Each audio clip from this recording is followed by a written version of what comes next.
زکوٰۃ حقیقت میں ہے کیا، اس کو سمجھ لیجیے۔ زکوٰۃ کے اعتبار سے بھی شریعت اسلامی کی روح سے مال جو ہے وہ دو قسم کا ہے۔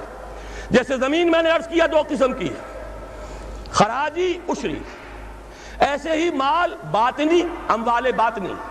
زکوٰۃ حقیقت میں ہے کیا، اس کو سمجھ لیجیے۔ زکوٰۃ کے اعتبار سے بھی شریعت اسلامی کی روح سے مال جو ہے وہ دو قسم کا ہے۔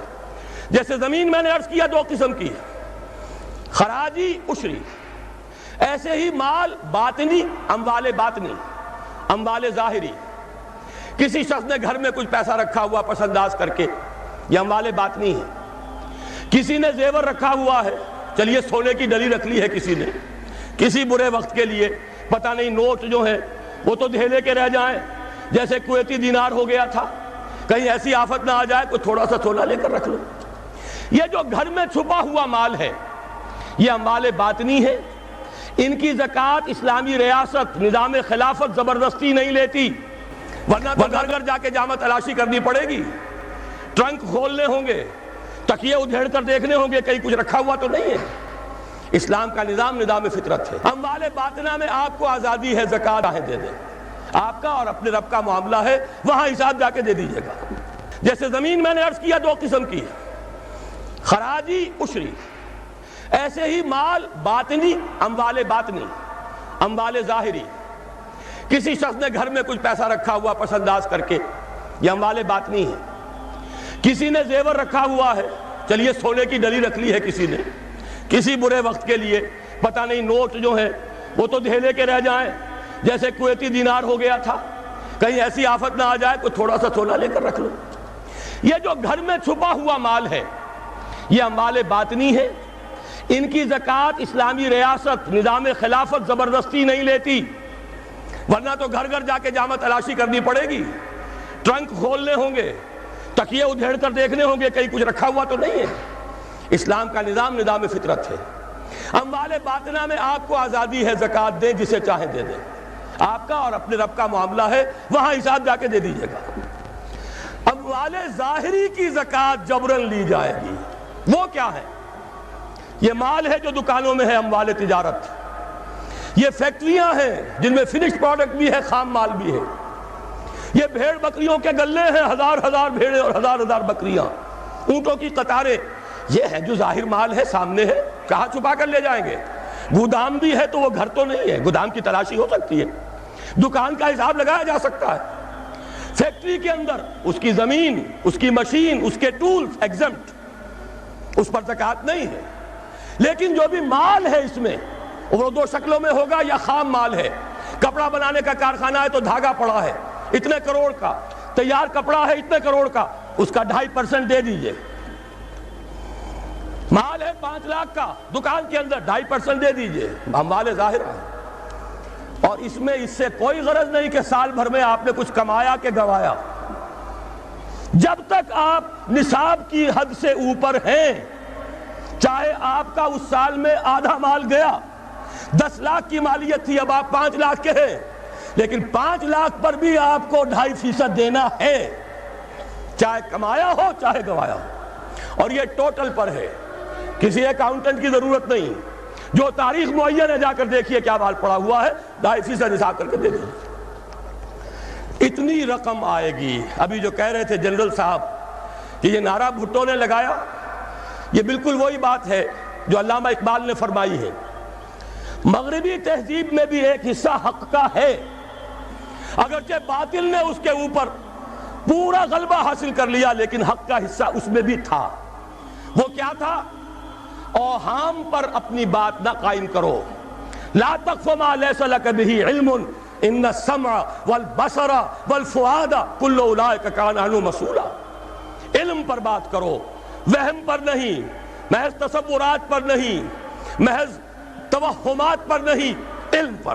موقف تمہارا علم پر قائم ہونا چاہیے۔ یہ بات تھی، انہوں نے لی، توہمات کو ختم کیا، کھول آنکھ، زمین دیکھ، فلک دیکھ، فضا دیکھ، مشرق سے ابھرتے ہوئے سورج کو ذرا دیکھ۔ لہذا سائنس بڑھی، ٹیکنالوجی بڑھی، آئی ان کے ہاں ترقی آئی۔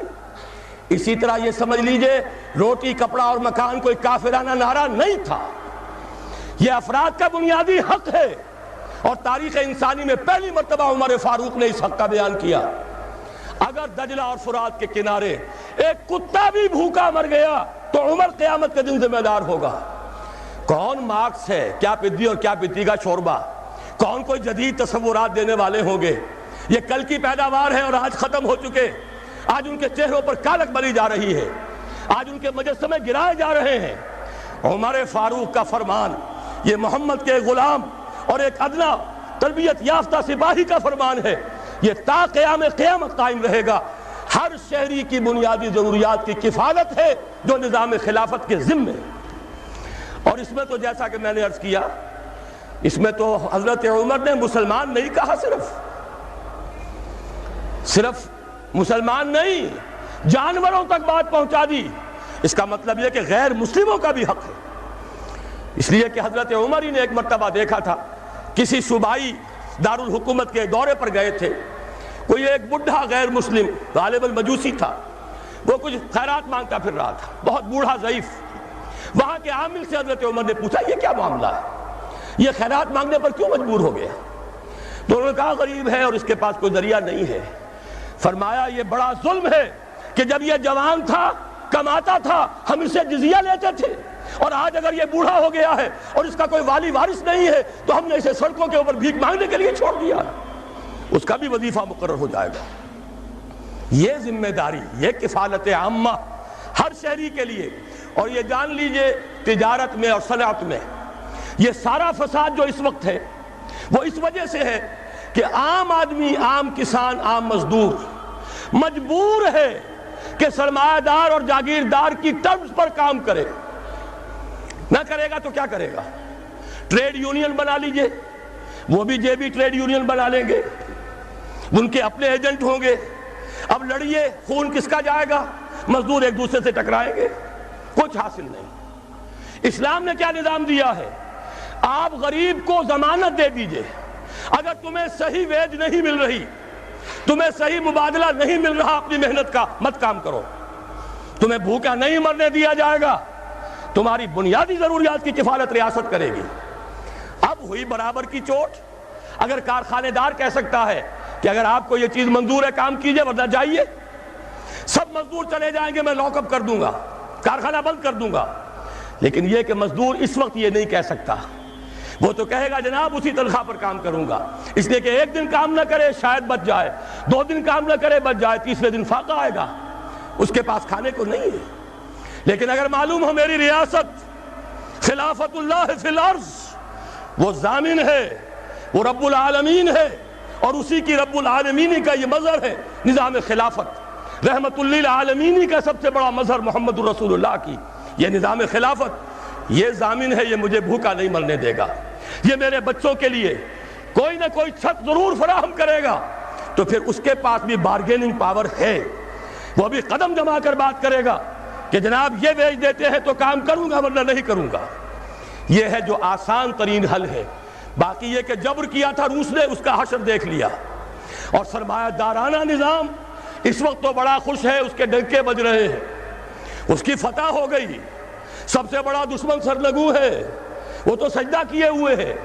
لیکن یہ کہ واقعہ یہ ہے سرمایہ دارانہ نظام کے اندر جو کنٹرڈکشنز ہیں، جو تضادات ہیں، اب وہ ظاہر ہوں گے۔ جب باہر مقابلہ تھا، اندر کی لڑائی ختم تھی، اب اندر سے فساد ابھرے گا، اندر سے ایکسپلوژن ہوں گے۔ یہ غیر فطری نظام، یہ غیر انسانی نظام، یہ غیر معقول نظام ختم ہو کر رہے گا۔ کاش کہ اس کی جگہ صحیح، معتدل، متوازن، عادلانہ نظام خلافت، اس کا کوئی نمونہ ہم دنیا کے سامنے پیش کر دیں۔ اس وقت پوری دنیا کی طرف ہماری ذمہ داری ہے، ساری نوع انسانی کے ہم مقروض ہیں کہ ہمارے پاس ہدایت ہے، لیکن ہم اس پر خزانے کا سانپ بن کر بیٹھے ہوئے ہیں، نہ خود عمل کرتے ہیں نہ دوسروں کے سامنے نمونہ پیش کرتے ہیں۔